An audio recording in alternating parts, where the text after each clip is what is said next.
Hello and welcome you all. Myself Dhananjay Patil, lecturer Kekewag Institute of Pharmacy, Nashik.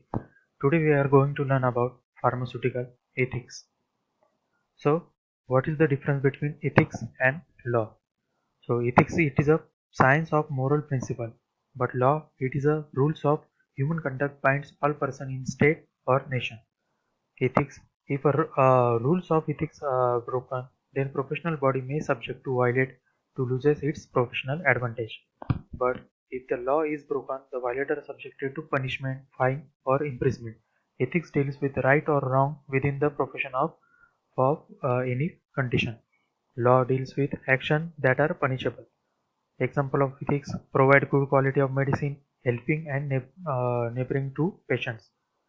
Then law examples dispensing of drugs by a registered pharmacist, the Pharmacy Act 1948.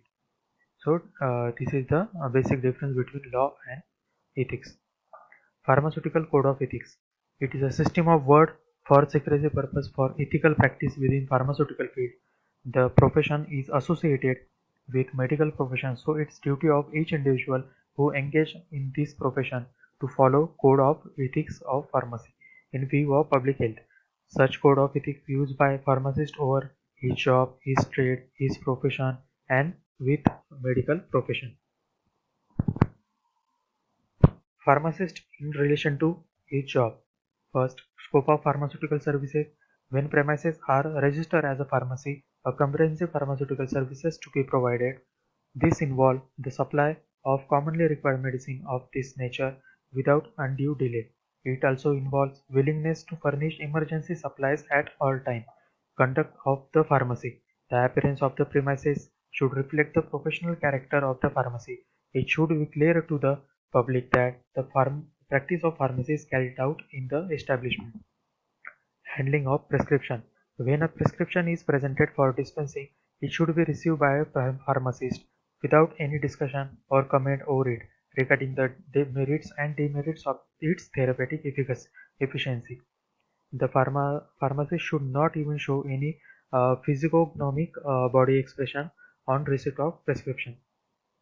Handling of drugs. All possible care should be taken to dispense a prescription correctly by weighing and measuring all ingredients in correct proportion by the help of scale and measure.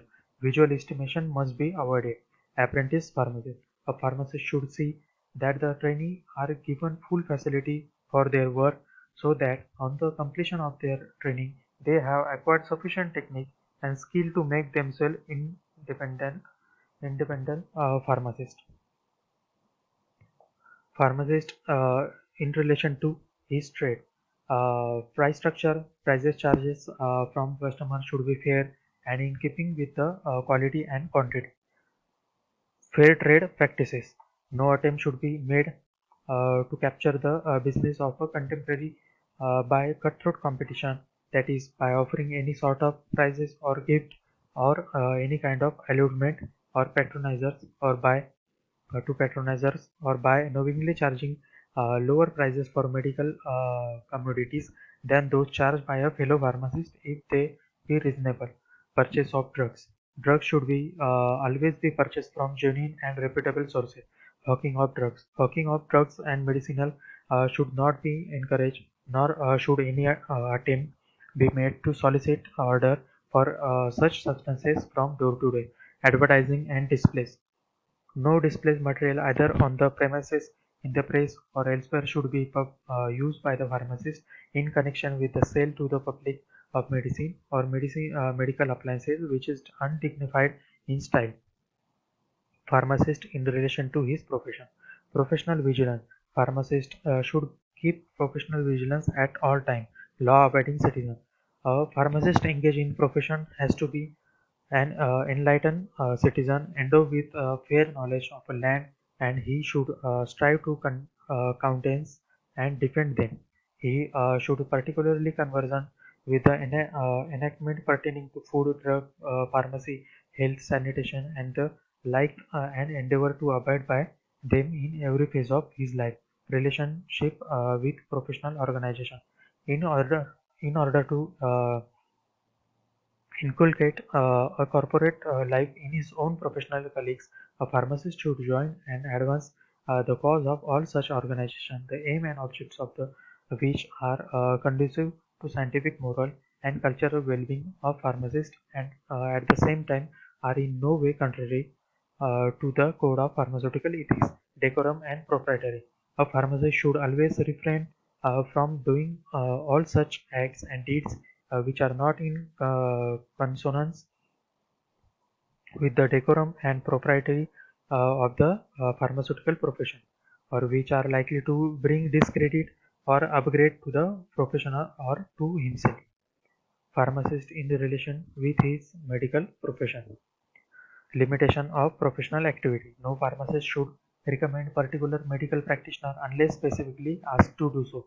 Clandestine arrangement. No pharmacist should enter into any secret arrangement or contract with a physician to offer him any commission or any advantages of any description in return for his favor of patronage by recommending his dispensary or drugstore or even his self to patients. Liaison with public. Being a liaison between medical profession and people, a pharmacist should always keep himself abreast with modern development in pharmacy and other allied sciences by regularly reading books, journals, magazines, and other periodicals, so that on the one hand he may be in a position to advise the physician or pharmaceutical matters like those of colors, flavors, vehicles, and newer form of administration of medicines. On the other hand, he may be able to educate the people for maintaining healthy and sanitary condition of living. Pharmacist quote, I promise to do all I can to protect and improve the physical and moral well-being of society, holding the health and safety of my community above outer consideration. Above other consideration, I shall uphold the laws and standards governing my profession, avoiding all forms of misrepresentation, and I shall safeguard the distribution of medical and potent substances. Knowledge gained about patients I shall hold in confidence and never divulge unless compelled to do so by law. I shall strive to perfect and enlarge my knowledge to contribute to the advancement of pharmacy and the public health. I furthermore promise to maintain my honor in all transactions and by my conduct never bring discredit to myself or to my profession, nor to do anything uh, to diminish the trust repose in my professional brethren. My I prosper and live long in favor as I keep and hold to do this my oath. But if violate these sacred promises, may I reverse be my lot. Thank you so much.